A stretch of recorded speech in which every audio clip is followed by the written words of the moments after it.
Olá, boa noite. Sejam todos bem-vindos aqui a mais um esquenta do 17º PMI Rio Summit. Então, a gente vai ter hoje aqui um querido amigo aqui da comunidade de gerenciamento de projetos, um professor, palestrante de mercado, e a gente vai falar sobre um pouquinho sobre o 17º PMI Rio Summit, que vai falar sobre inovação, tecnologia e transformação. Então, todos vocês que já estiverem aqui assistindo a gente nessa live, eu já vou compartilhar com vocês um código promocional. Se vocês tiverem interesse aqui em participar do 17º PMI Rio Summit, que vai ser presencial aqui no Rio de Janeiro, vocês vão ganhar já um super desconto. E também, se tiver um pessoal muito engajado aqui, eu vou fazer um sorteio aqui de 40% para uma pessoa que estiver mais engajada aqui fazendo perguntas. Então, se vocês estiverem engajados, a gente vai fazer sobre isso. E eu já queria aqui trazer um querido amigo, que eu já vou chamar aqui para o palco. Boa noite, seja bem-vindo, André Barcauí. Primeira pergunta, se eu falei seu sobrenome de uma forma correta. Na verdade, bom, boa noite, Labriola, boa noite a todos. Na verdade, não. Na verdade, Não, o nome é Barcal. Mas a Barcal. história é longa. É Barcal, é. O nome correto é Barcal e não é um nome tão fácil assim, então, porra, super desculpa quem erra. E desde pequeno falam Barcauí, Barcauí, Barcauí, mas na verdade que não tem acento. E, enfim, mas as pessoas chamam assim, já me chamaram de coisa muito pior, então eu aceito bem e chame tanto Barcal quanto Barcauí, não tem problema nenhum. E você, Barcal. aliás, você pode ser Barca, não precisa nem ser Barcal e nem Barcauí, que você é do ramo, é amigo, pô, não tem essa não. Imagina, é uma honra. E por que que a gente trouxe o Barca, né? O Barca aqui, a gente falar sobre inteligência artificial em gestão de projetos e vice-versa.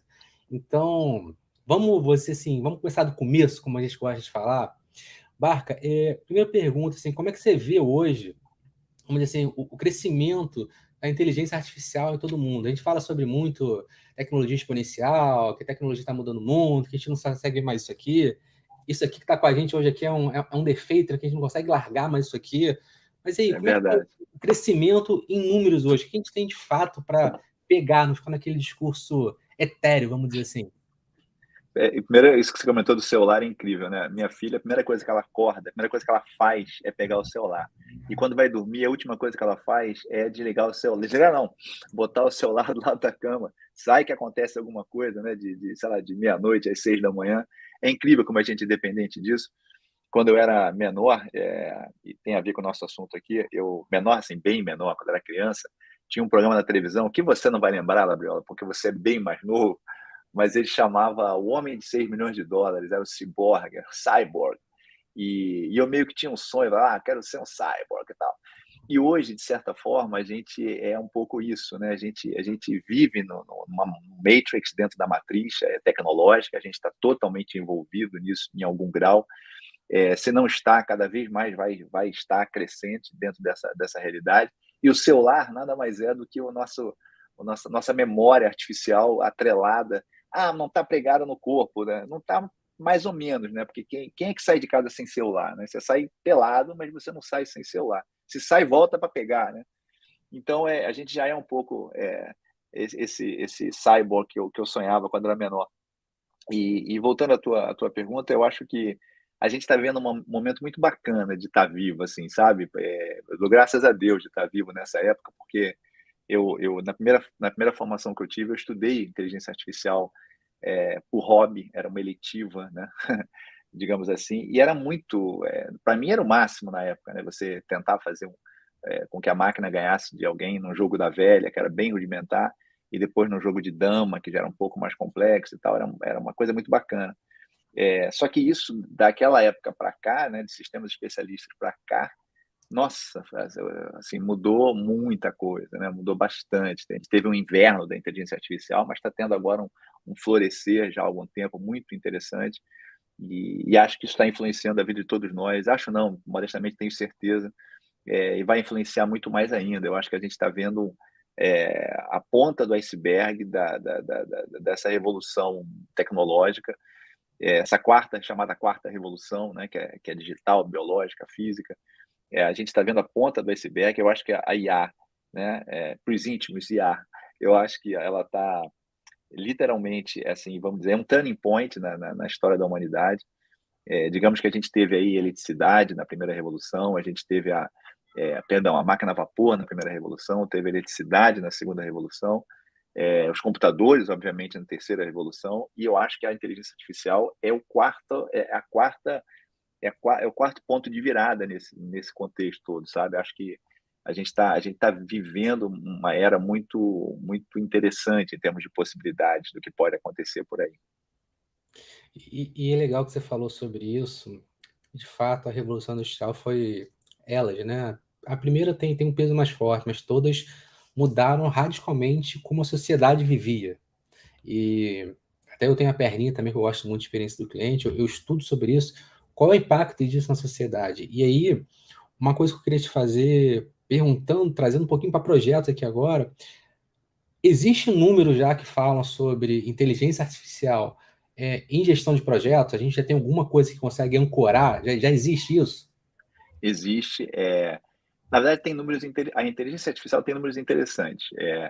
Primeiro, são dois números surpreendentes, né? Primeiro, um estudo do Gartner, que eu não vou lembrar agora a data exatamente, mas não é desse, acho até que é anterior a esse século, ou então é no início do século, comentava que 80% do trabalho do gestor seria substituído por máquinas, e deu um maior burburinho esse artigo na época, e eu já até escrevi sobre isso em artigo também, comentando, etc. Mas o número, acho que assim, que é muito curioso, é a quantidade de projetos de inteligência artificial que dão certo. Não existe um consenso geral, mas tem muita pesquisa comentando sobre isso, falando sobre isso, e o número é muito baixo, curiosamente. O número é muito, muito baixo de projetos que dão certo na área, né? Que estamos falando aí da ordem de 85%, que dão certo, não, perdão, que dão errado. Ou seja, 15% dariam certo. O que é um número muito baixo, né? Se a gente for pensar, quer dizer, da quantidade de iniciativas, desse mundo novo que eu estou me referindo, desse mar de possibilidades, etc. Você tem 15%, por volta de 15% de coisas que dão certo, considerando que não é um investimento barato, dependendo do que a gente está falando, em termos de comportamento, de pessoas, de máquina, de tudo, enfim, é um número que ainda tem muito para evoluir, para crescer. Agora, em aplicação de gestão de projeto, assim, tecnologia de inteligência artificial para a gestão de projetos, a tecnologia existe, existem iniciativas em um software ou outro, bem esparsas, mas ainda estamos, diria, na cabeceira da pista, assim, sabe? A gente tem Aquela muita curva, né? oportunidade na Inicial, né? curva. A gente está muito no início, muito no início. Tem muita coisa para fazer, tem muita oportunidade, fácil de imaginar para quem é da área. A gente pode pensar a miríade de coisas, né, de problemas que a gente pode ajudar a resolver, mas ainda está no início, ainda tá no início, sim, está no iníciozinho. Você sabe que a gente, para quem não conhece aqui os bastidores de live, a gente faz um roteiro. Aí o papo vai ficando bom, a gente quer mudar o roteiro, porque o papo tá bom. E aí, assim, né, tem uma coisa que a gente fala muito, assim, como é que a gente prepara hoje a educação para o que vai vir, a gente não sabe ainda. Daí, como é que a gente prepara as crianças para o futuro que a gente não conhece o futuro? Como é que você se prepara para isso? E aí, trazendo esse mesmo contexto de dúvidas e perguntas, cara, como é que eu me preparo para um mundo onde eu deixo de ser protagonista e a máquina é protagonista? E isso é uma questão bastante séria, né? Isso é um negócio, é fato. A gente não é que, assim, a gente vai mudar a forma como a gente interage com projetos. Isso é natural que aconteça, afinal de contas, né? E a profissão, a atividade, né? Vem mudando ao longo do tempo, né? Vem mudando sob o ponto de vista de abordagem, sob o ponto de vista de metodologias, etc., ciclos de vida, enfim, a gente vai acrescentando novas coisas e a gente vai se adaptando. A palavra de ordem de hoje chama-se adaptação, né? Isso nunca foi tão verdade. Então, de fato, o gestor, aí é uma mensagem para todos aqueles que estão nos assistindo, que vão assistir isso em algum momento. O gestor que é acostumado, né, a ficar sentado em frente a um terminal é coisa de velho, perdão, em frente a um computador, terminal foi ato falho, em frente a um computador, vendo uma planilha, né, vendo ali fazendo uma análise de caminho crítico numa ferramenta qualquer, etc. E a gestão de projeto dessa pessoa é baseada nisso. essa pessoa de fato tem um problema, porque isso aí, com todo carinho e respeito, a máquina faz muito melhor. E com manancial de comparação, de classificação e de predição muito melhor. Então, não é por aí que as oportunidades vão descortinar, né? Pelo menos não é por aí que a gente tem estudado que isso tem acontecido. Eu acho que aquela coisa que mais vai diferenciar a gente das máquinas, já é o que diferencia, mas a gente vai levar um tempo ainda, mesmo que a máquina venha fazer isso bem, o que aí tem muita discussão, é até um tópico interessante de conversa, mas é a questão socioemocional. Isso é uma questão que a gente ainda é muito melhor que a máquina e vai demorar muito ainda para a máquina. Não existe sequer um consenso de quando se tem uma inteligência artificial geral, como se fala, que pudesse abarcar também a questão emocional. Então, hoje isso não existe, isso vai demorar a existir. Quanto mais as máquinas vierem, mais chance a gente vai ter de exercer mais esse papel de, digamos, para resumir, digamos, gestão de expectativa de stakeholders, gestão de stakeholders e por aí vai. Esse é um ponto. Independente disso, o protagonismo da máquina, como você falou, tende a crescer, tende a incrementar. Então, é quase que uma obrigação moral, vamos dizer, nossa, enquanto gestores, enquanto, né, de estudar esse negócio, de entender um pouco mais. Mesmo que você não vá, digamos, meter a mão, né, o bom gerente é aquele cara que está ali, vamos dizer, fazendo a orquestra funcionar, mas, né, ele sabe o que é um violino, ele sabe o som que ele espera de um violino, ele sabe o som que ele espera de um piano, mas não é ele que tá tocando o piano. Então, assim, o mínimo que eu acho que é interessante a gente saber, a gente enquanto gestor, aliás, eu vou estender isso para qualquer gestor, não só o gestor de projeto, se você me permite, é Claro. que ele conheça, entenda as possibilidades que a inteligência artificial e as suas nuances, machine learning, fundamentalmente, e as nuances dentro de machine learning, então, o aprendizado supervisionado, não supervisionado, aprendizagem reforçada, processamento de linguagem natural e por aí vai, as nuances que são, digamos, possíveis e o grau de dificuldade que isso envolve, para que ele possa pedir, conversar, interagir, enfim, para que a conversa seja fluida e ele não esteja navegando num mar, enfim, num maremoto, digamos assim, né? Quer dizer, já tem dificuldades inerentes à própria área, e são várias, o desafio não é pequeno. Se você não conhece onde você está inserido, mais complicado, né? Então, assim, você tem razão, a gente tem que estar preocupado em se preparar, sem dúvida nenhuma, como sempre esteve, na verdade. Mas agora, digamos, né, como se fala, o petróleo novo são os dados. Então a gente tem que entender de dados, a gente tem que entender um pouquinho de ciência de dados. Quanto mais você puder se embrenhar nisso, melhor. Né? Mas eu não quero aprender R, eu não quero aprender Python, eu não quero aprender. Tá bom, você não quer programar. Né? Mas não seria interessante você saber o que é, sei lá, limpar dados, melhorar dados, dado estruturado, dado não estruturado. Entender um pouco esse contexto é importante para poder se virar num mundo em que dado de novo, vamos dizer, por que a China tem esse poder todo, né? Não estou aqui entrando no mérito de se está certo, se está errado, enfim, como é que faz, como é que não faz, leitura Tem poder, facial, né? e nada disso. Exatamente. O mérito é o seguinte, por que a China, se dado é o novo petróleo, a China é a Arábia Saudita, tá certo? Quer dizer, a China, Estados Unidos, isso envolve uma vantagem competitiva muito grande. Quando eu digo vantagem competitiva, nações que têm uma capacidade de armazenar, de manipular, né, e de usar os dados a seu favor, quer dizer, empresas, organizações, países como um todo, acabam tendo uma vantagem competitiva muito grande. E isso é um problema, desculpe até estender na resposta, mas é porque acaba que você, eventualmente, em função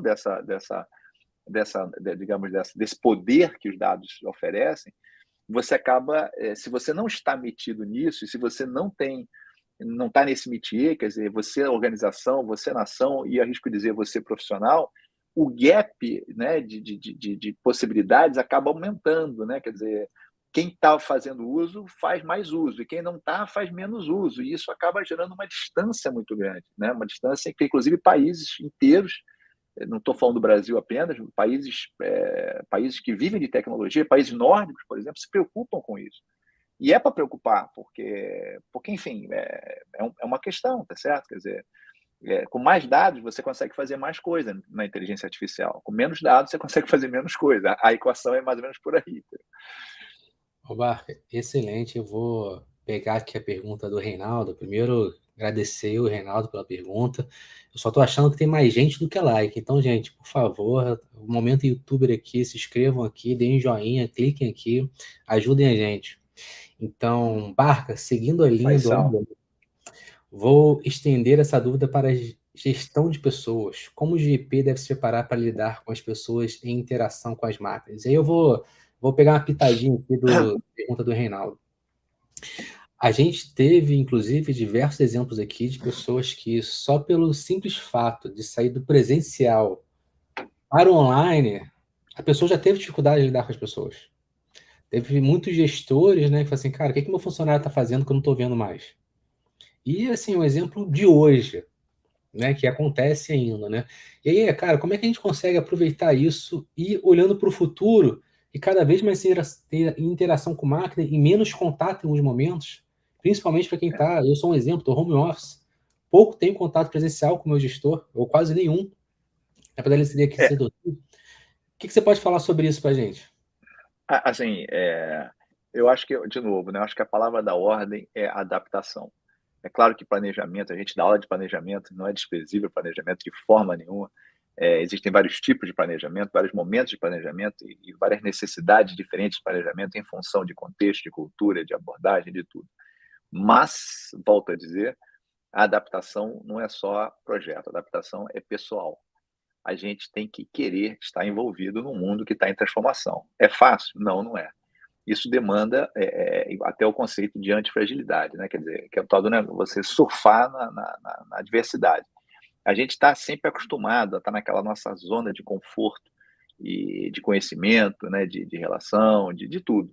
Essa zona de conforto chama zona de conforto porque ela nos dá segurança, nos dá afago, né? Entretanto, essa zona de conforto, ela ao mesmo tempo nos fragiliza, porque coisas vão acontecer. O que a gente está vendo agora, eu insisto, nós estamos falando do início de uma revolução.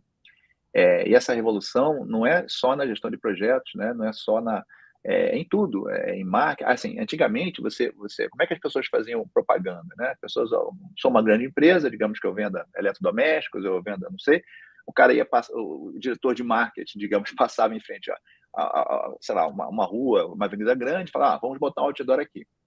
Por quê? Porque sim, muita gente passa aqui, provavelmente isso vai fazer sucesso, né? Nosso produto aqui no outdoor.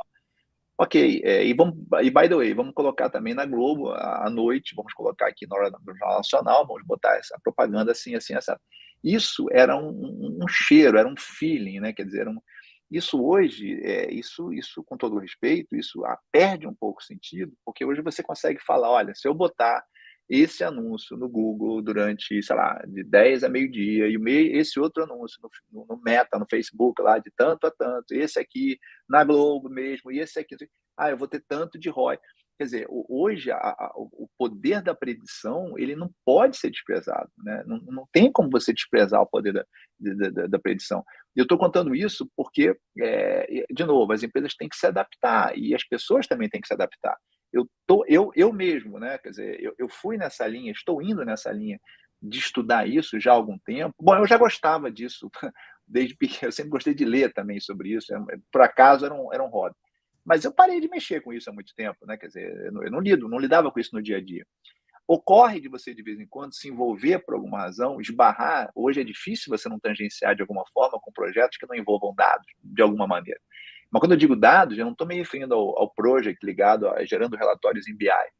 Porque o project gerando relatórios em BI, nós estamos falando de olhar para o retrovisor, tá certo? Quer dizer, que é importante, é lógico que é. Mas eu estou falando de olhar para frente. E olhar para frente e fazer previsão, ou fazer uma análise mais sofisticada, ou resolver um problema mais sofisticado, demanda, de fato, ciência de dados.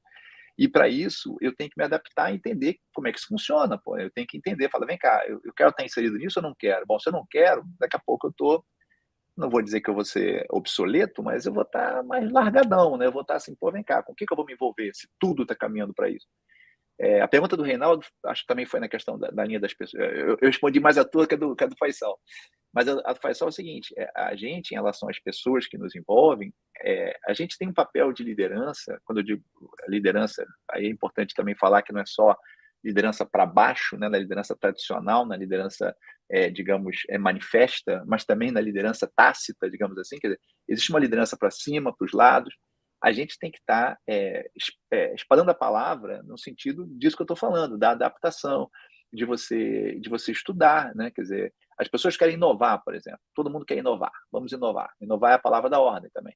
Você falou, né? Aliás, nosso seminário semana que vem, no PMI, fazendo propaganda aqui, dia 22 e 23 no PMI, é sobre inovação. Quer dizer, tudo bem, mas inovação vem da onde? Tá bom, inovação vem da criatividade. É a mesma coisa? Não, não é. Ah, tem que gerar valor. Ah, gera valor. Mas começa alguém tendo uma ideia. Para ter ideia, por exemplo, tem que ter um ambiente que favoreça ter ideias. Tem que ter um ambiente que não puna uma pessoa que tomou uma ação e aquilo ali não deu certo, digamos assim. Um ambiente menos punitivo, um ambiente mais aberto à tomada de riscos, por exemplo, mais tolerante à tomada de riscos, um ambiente de experimentação. Isso falar é muito fácil, mas fazer não é tão simples. Grandes invenções, por exemplo, essa aqui, né, e outras mais, e grandes invenções surgiram de ideias que era uma coisa, acabou sendo outra coisa. Quantos remédios surgiram disso?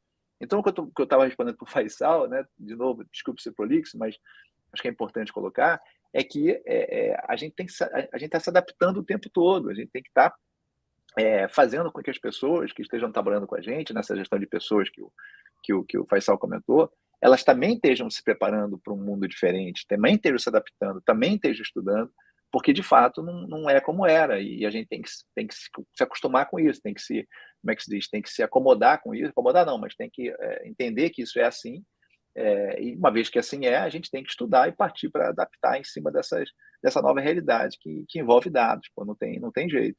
E cá para nós, é gostoso pra caramba. A gente aprende, a gente estuda, a gente desenvolve, a gente descobre um mundo novo, a gente descobre novas possibilidades.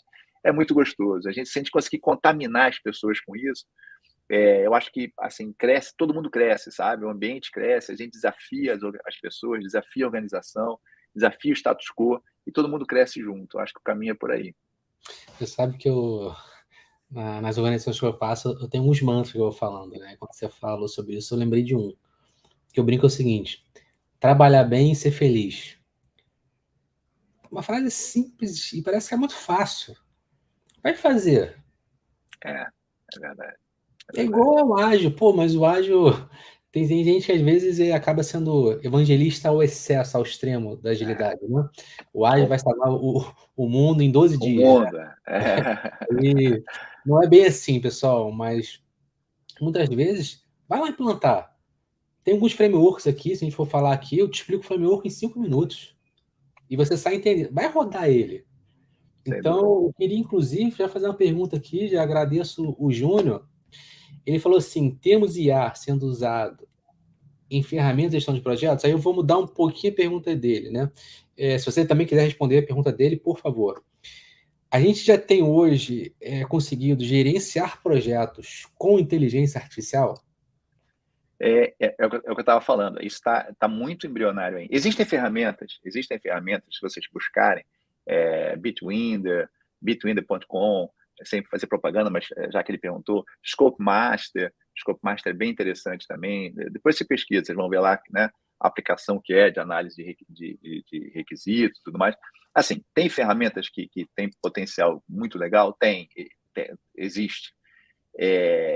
Mas, de novo, né, quando a gente estuda esse assunto mais a fundo, e é meu tema de estudo, de pesquisa já há algum tempo, e continuará sendo por mais tempo, suspeito, a gente vê que está muito embrionário ainda. Essa coisa ainda tem muito campo para crescer, as oportunidades são muito grandes. Então, imagina que você pode, hoje em dia, você tem ferramenta para fazer análise de sentimento, por exemplo. Então, ser baseado em linguagem de processamento de linguagem natural, você consegue entender, por exemplo, o que o Labriola o Labriola escreveu um e-mail, esse e-mail aqui, o que esse e-mail significa em relação ao Labriola? Labriola é um stakeholder positivo ou negativo? Labriola é um cara que está afim que a coisa vá para frente ou não está? E coisas do gênero, quer dizer, não só e-mail, zap, enfim, partindo do suposto que o e-mail é uma coisa, se for corporativa, pode ser acessada, enfim, que aí, inclusive, tem outras questões envolvidas nisso, né? Que são desafios grandes, que são desafios ligados à ética, desafios ligados à questão de um viés assim, um viés assado. Esse talvez seja na minha visão, né, se não o maior, talvez seja o maior desafio da inteligência artificial para evoluir, né, nos próximos anos, na minha visão. Além da questão dos dados, pura e simplesmente. Mas, enfim, tem poucas ferramentas ainda, mas a tendência é que cresçam, a tendência é que essa quantidade de ferramentas cresça. A boa notícia é que a comunidade ligada a machine learning, a Python, a R, a Spark, enfim, todas essas ferramentas, não só de IA, de machine learning, mas também de engenharia de dados, é uma comunidade muito, como é que se fala? Muito solidária, por assim dizer.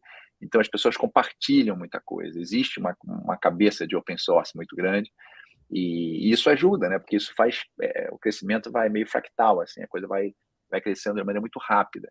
E isso vai ajudar modelos também pré-treinados para uma série de análises, enfim, muita coisa já foi desenvolvida e continuará sendo. Por isso que eu digo, o crescimento ele é eminente, vai acontecer. É bom a gente se preparar, porque está acontecendo já, na verdade. E o próprio R, né, que é uma ferramenta de dados, ele é aberto, né? Então as pessoas vão. Sim, o Python, sim. Tem Hoje em dia diversas. você tem bibliotecas de tudo quanto é tipo de Python. Assim, a pessoa que entra para começar a programar, hoje, diferente da minha época, by the way, na minha época tinha que desenvolver tudo, né? Papo de velho, mas enfim. Hoje, não é que não tenha que desenvolver hoje, ainda tem, mas hoje você tem muita, pandas, NumPy, nossa, você tem uma série, estou falando da parte de Python que eu conheço um pouquinho mais, tem uma série de bibliotecas que assim que você importa e faz as contas que você quiser fazer, a estatística que você quiser, o machine learning que você quiser, enfim, faz a regressão que você quiser, a classificação que você quiser, a árvore de decisão que você quiser. Então, assim, tem muita coisa bacana desenvolvida, muita, e free e com muita gente também falando, olha, faz assim, faz assado, fiz assim, não deu certo, vai por aqui, vai por ali. A comunidade é bacana, isso que eu acho legal, né? Isso cresceu muito, isso realmente, eu falo, não tinha na minha época, porque na minha época não tinha nem internet, porra. Então a internet ajudou muito nisso, né? E a cabeça das pessoas também, acho que também tem que ser valorizada. A cabeça da geração mais nova é diferente. Eu acho que vamos compartilhar, vamos abrir, vamos que todo mundo aprende, né? A gestão do conhecimento tem muito disso. Não é guardar, pelo contrário, é disseminar, porque aí você consegue com que os resultados tenham se espalhem de maneira mais profícua, né? Todo mundo aprende junto e acaba construindo coisas melhores juntos também. Todo mundo ganha, essa que é a verdade. Eu não sei, não tenho certeza se o autor é o Cortella, mas eu arriscaria dizer que ele fala o seguinte: se você encontrar uma pessoa na rua, você tiver uma banana e uma maçã, vocês trocarem, vocês continuam tendo uma fruta. Mas se você encontrar com a pessoa na rua, vocês tiver uma ideia e ela tiver uma ideia, quando vocês trocarem, cada um vai sair com duas ideias. Então, tem essa questão de colaboração. Deve ter sido Cortella. A gente ouve assim, tem som do Cortella, né? Tem. E ele Então, falaria duas vezes, né? Porque ele repete, quando é muito veemente, ele repete. e é muito curioso que você já fica com o som da pessoa, né? É igual o músico, quando você estuda música, você não sabe quem está tocando, mas se você ouvir, você já reconhece a pessoa, né? Porque tem a sua assinatura, né? A identidade dele. E uma das coisas que a gente ficou falando aqui, e eu vou puxar para um lado de ética, mas eu queria muito falar que eu fiquei com isso na cabeça. E quando a gente está falando assim, novas formas de fazer, e aí a gente está no ambiente PMI aqui no momento, o PMI, se eu não me engano, em 2020, se eu não estou errando aqui de cabeça, ele lançou um novo triângulo de talentos do PMI. E aí tem o Business Acumen, Power Skills e Way of Work. Ele falou um pouquinho mais, né? Ele sempre falou isso, mas ele enfatizou mais que agora Business Acumen você precisa entender mais do negócio, você não ir a nível global, a nível macro e nível micro, então você precisa cada vez mais saber sobre isso. Ele já falava, mas enfatizou mais sobre isso. Em Power Skills, vamos dizer assim, aqui, tentando resumir aqui por causa do nosso tempo, a matéria é meio com o mesmo, né? Liderança, inteligência emocional, coisas que já existem e tem poucas coisas relativamente novas aqui. A gente muda algumas roupagens, mas as temáticas são as mesmas. E no Way of Work, não, a gente teve muita mudança e vemos ao longo do tempo tendo muita mudança. A gente for olhar o que a gente tinha de metodologias há 10 anos atrás, o que a gente tem hoje mudou radicalmente. E provavelmente daqui a 10 anos vai mudar radicalmente de novo. Talvez algum framework surjam, outros morram, mas as coisas vão mudar. E quando a gente fala sobre essa questão de IA também, provavelmente é a mesma coisa. Então, um dos itens aqui que eu queria ver com você é tem uma barreira que é muito difícil hoje, quando a gente fala de inteligência artificial, que é a questão de ética. É. E aí, assim, onde está, sabe, aquele muro? Ó, daqui para cá pode, daqui para cá não pode. Eu vou te dar talvez você conheça essa história, né? Teve um caso do Uber que estava sendo testado com piloto automático, que a máquina estava dirigindo, que aconteceu uma situação que o algoritmo teve que escolher naquela situação entre atropelar uma pessoa jovem, uma criança e uma idosa. E aí tem um comportamento humano ali que a gente não sabe o que vai acontecer, mas o algoritmo ele vai prever aquilo. E o que o algoritmo fez naquele momento? Ele tomou a decisão de não atropelar a criança. E quando ele toma a decisão de não atropelar a criança, naturalmente ele tomou a decisão de atropelar a pessoa idosa. Qual foi, digamos assim, o raciocínio do algoritmo para fazer aquilo? E aí inteligência artificial, machine learning. Porque Não, então, tem várias coisas aí nessa história, né? Bom, primeiro deixar claro para todos que estão escutando que apesar dos acidentes poucos com carros autômatos, o carro autômato ele é mais seguro, bem mais estatisticamente, do que as pessoas dirigindo. Esse é um ponto importante. Mas eu sou entusiasta da inteligência artificial benéfica, que a gente fala, né? Quer dizer, desconsiderando não, quer dizer, incluindo problemas que a gente vem a ter éticos, mas que entendo que possam ser tratados, estão sendo tratados, né? Enfim, com diligência por várias organizações aí afora. Mas o ponto é o seguinte, quer dizer, a moral do robô, existem vários estágios de moral de um robô, de uma máquina. Existe o estágio bem operativo, que é aquele estágio, vamos dizer, de um termostato, né? Você está frio, ele faz ficar quente, está quente, faz ficar frio, que é baixa autonomia e baixo poder de decisão ali, vamos dizer. Existe um poder, uma moral um pouquinho mais acima, que é uma moral em que envolve, de fato, uma decisão baseada em algum tipo de questão como a que você colocou, uma decisão moral de fato, quer dizer, a quem que eu vou. Eu até incluiria mais uma opção, né? O Google, até pouco tempo atrás, tinha um site que você podia simular esse tipo de coisa, né? Fala assim: então eu posso bater no muro, se eu pegar óleo na pista, posso bater no muro, posso arriscar me acidentar, quer dizer, quem está ali dentro do carro, ou posso matar o idoso, ou posso bater na criança com o cachorro, sei lá. E aí tem várias formas de você programar isso, né? Uma forma é você deixar a máquina aprender o que é melhor em relação a uma ética que vai sendo compartilhada, obviamente, através de algum mecanismo, que pode ser rede social, pode ser. Isso é um risco, porque isso já aconteceu com a Microsoft, com uma máquina da Microsoft, já aconteceu com outras, que acabaram aprendendo coisas muito ruins. A gente hoje tem nas redes, infelizmente, muita coisa boa, mas muita coisa esquisita, né? Outra forma é você programar, obviamente, o que você quer em termos, como você dizer, olha, quero isso, quero aquilo outro. É uma ética chamada ética top-down. Eu estou dizendo o que é para fazer. Então, isso também tem problema, porque é muito difícil, aliás, é um dos maiores entraves para o carro autômato, é muito difícil você prever todas as situações possíveis caso não haja um aprendizado, reforçado. O que eu chamo de aprendizado reforçado? É um dos tipos de categoria, digamos, de machine learning, no qual a máquina, ela sozinha, ela aprende. Você joga a máquina ali, se fosse um jogo, eu daria as regras do jogo, se fosse um carro, onde é que ela pode andar, onde é que ela não pode barrar numa árvore, não pode barrar num canteiro, etc.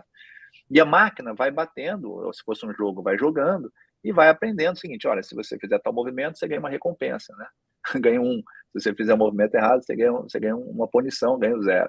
E a própria máquina vai descobrindo os caminhos, né? O aprendizado reforçado para carro enfim, é bem interessante. Aliás, é através desse aprendizado reforçado que nós tivemos aí, por exemplo, o AlphaGo ganhando, a máquina ganhando não sei se foi, não me lembro se foi um chinês ou se foi um coreano, se não me engano, foi um chinês, no AlphaGo, que é um jogo, vamos dizer, de estratégia bem complicadinho em relação ao do Go, né, em relação ao xadrez, por exemplo.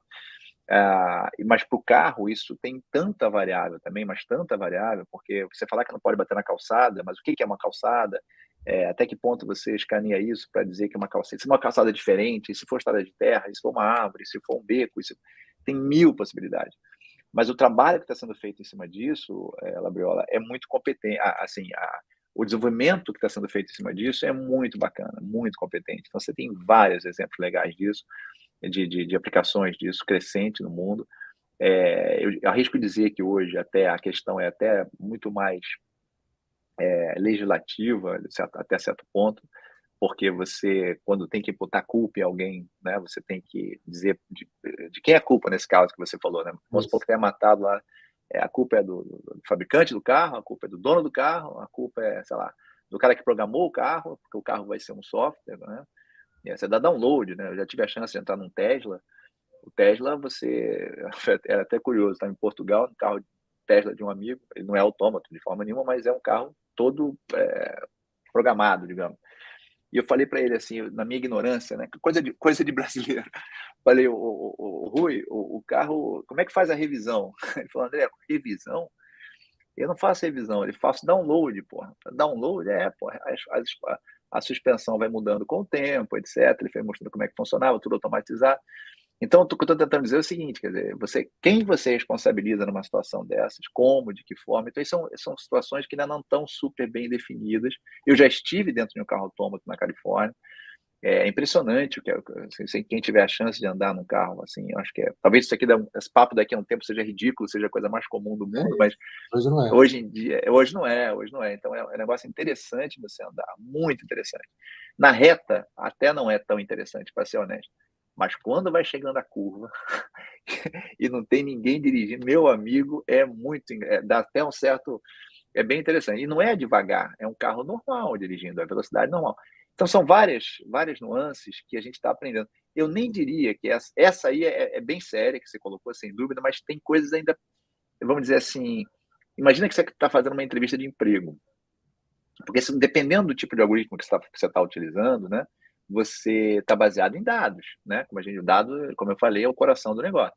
Está baseado em dados. Esse dado é baseado em quê? Em dado histórico. Ah, mas quem trabalhou na empresa até então, digamos? Olha, quem trabalhou na empresa até então, que a gente contratou, foram pessoas do sexo masculino, brancas, numa certa idade, etc., heterossexuais, por exemplo, né? Assim foi. Ah, mas agora a máquina tem que decidir quem vai fazer essa seleção, de que forma que vai selecionar. Como é que essa máquina, como é que a gente evita que a máquina tenha viés? Como é que a gente tira, ou melhor, esse viés, né, desse tipo de histórico que a máquina exibe, uma vez que ela, coitada, entre aspas, está baseada, a máquina não é má, né, ela está baseada no histórico de dados que ela possui. Ou se eu vou dar ali, sei lá, vou aliviar um preso, né? Quero tirar. Como é que eu tiro? Quem que eu vou aliviar? O preso A ou o preso B? Com base em quê? Que tipo de dado é esse que eu vou utilizar para fazer? Então são vários desafios. Assim, eu citei dois aqui, mas poderia citar muitos e muitos outros casos em que essa questão ética ela tem que ser tratada. Não é uma questão trivial do ponto de vista técnico de ser manipulado, de ser tratado, é bem complicado, na verdade, porque você tem que, enfim, alterar dados e tem que selecionar dados melhor. Os dados acabaram sendo os protagonistas desse processo. Para você ter uma ideia, a gente gasta de todo o processo, desde que você fala, vamos começar um projeto de A, até você entregar um modelo, no fundo você vai entregar um modelo, né? O software nem é o protagonista do negócio, ou seja, o que for que você vai, né? O software é a forma que você, é o front-end do negócio, mas não é o protagonista é o modelo, né? E aí o tempo que você, nós estamos falando de manipulação de dados, de engenharia de dados, de limpar dado, melhorar dado, etc. Nós estamos falando de 80% do tempo do projeto. Então, é muito desafio que tem pela frente, é muita coisa. Eu acho até que você já respondeu, vou colocar aqui na tela, a pergunta do Carlos Figueiredo. Se você quiser complementar alguma coisa, mas acho que você já falou aqui uma super explicação, então só queria agradecer aqui o Carlos pela pergunta. Estamos entrando aqui na reta final aqui do nosso esquenta. E, Barca, a gente fala muito sobre oportunidades, desafios. Naturalmente, tem muita gente que pensa em, pô, a máquina vai substituir o homem, vai ter desemprego. A gente tem aquele clichê da Revolução Industrial que, pô, as pessoas não perderam emprego, só precisaram se atualizar. E aí, assim, então duas perguntas. Você acha que vai ter mais desemprego e como que você acha que isso vai afetar a vida do gestor de projetos? Eu acho que, em termos essa questão do desemprego, obviamente que isso é uma preocupação, é uma preocupação que até eu acho que a gente está em época de eleição, assim, todo mundo devia, acho que os candidatos deviam conversar um pouco sobre, não é sobre desemprego, que no caso do nosso país é quase que estrutural, né, mas sobre a questão fundamental da educação, né, o nosso problema fundamental é esse, né? Sempre foi e continua sendo, infelizmente, a educação. E a gente é muito carente, né, desse sentido em todos os níveis, né? Em todos os níveis que você pegar, do mais básico, do fundamental, médio, até depois faculdade, tudo. Então, isso é um problema muito sério, muito, muito, muito, muito no mundo, né? Mas eu sou brasileiro, vou falar aqui do Brasil. Qual que é a boa notícia? Se você pega, nesse contexto aí todo, né? Se você pega a história, desde lá, você fala aquele pessoal ludista, né, que vamos quebrar as máquinas a vapor, etc. Isso aí, assim, antigamente para você antigamente era muito hardware, né, quer dizer, você sair da Inglaterra para o resto do mundo demorava, porque estamos falando de séculos, às vezes, para você ter uma tecnologia, importar uma tecnologia, porque era hardware. Mas hoje é software, então estamos falando de minutos para você ter uma tecnologia boa exportada, né?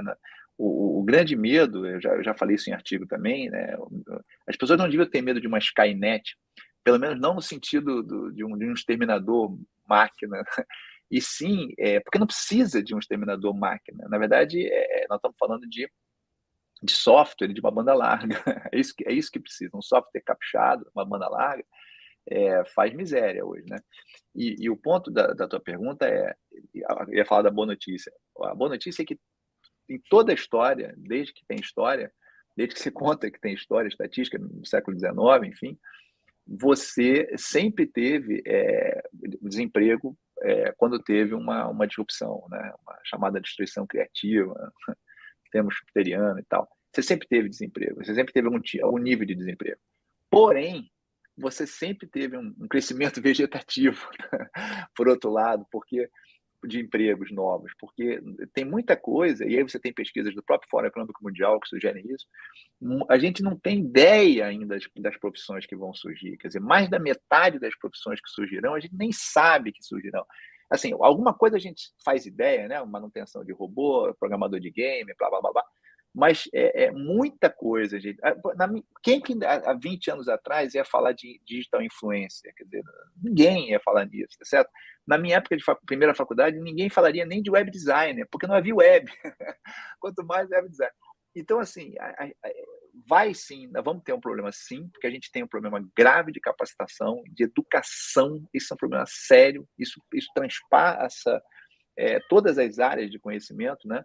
A gente tem esse problema, isso é fato. Por outro lado, muitas oportunidades surgirão.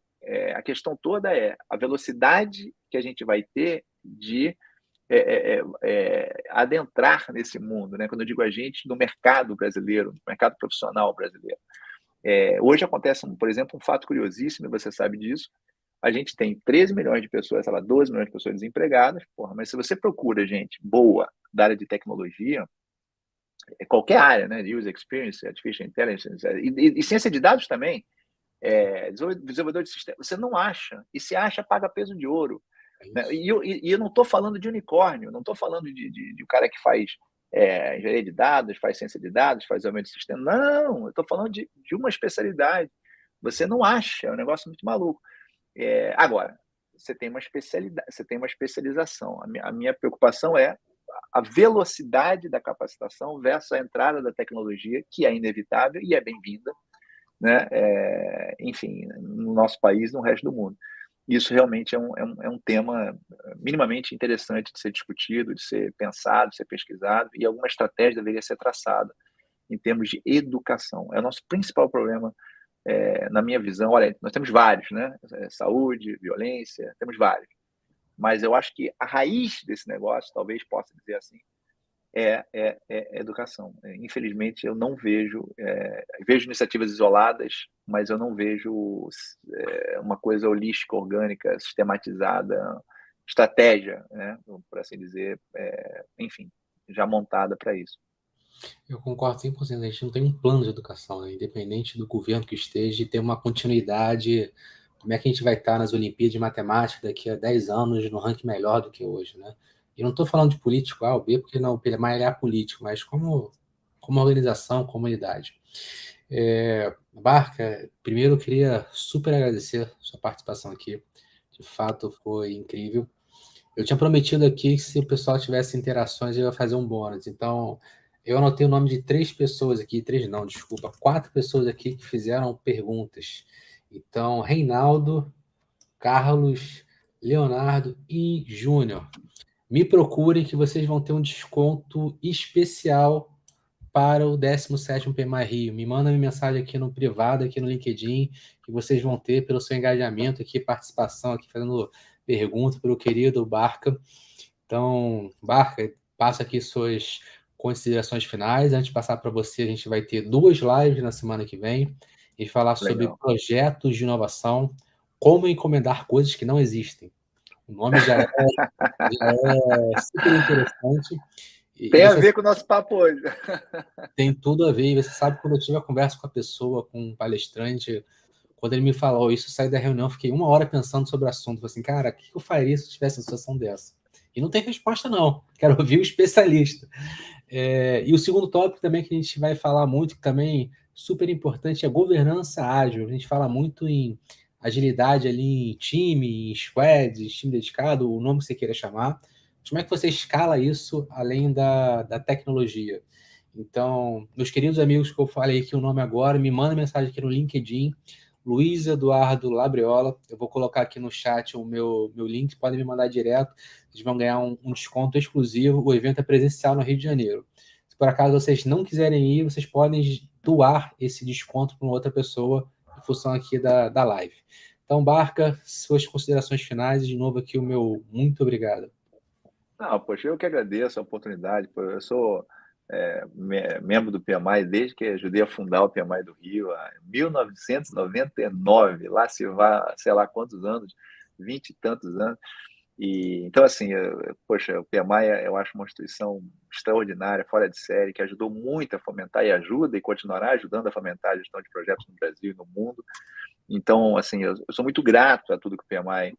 A minha vida, eu posso falar isso com todo o carinho, respeito e admiração. O PMI mudou minha vida sobre vários aspectos, vida profissional. Obviamente que eu gerenciava projetos antes, participava de projetos, mas depois que eu conheci o PMI, poxa, a vida mudou bastante, no meu caso, bastante mesmo, tanto em consultoria quanto na academia, né? Enfim, mudou muito, muito, muito. Então, sou muito grato ao PMI, muito, assim, e estar conversando aqui com você, Gabriel, é um prazer. Esse assunto é um assunto inesgotável, inesgotável. Uma pena acabar o tempo, porque eu falaria aqui horas sobre isso.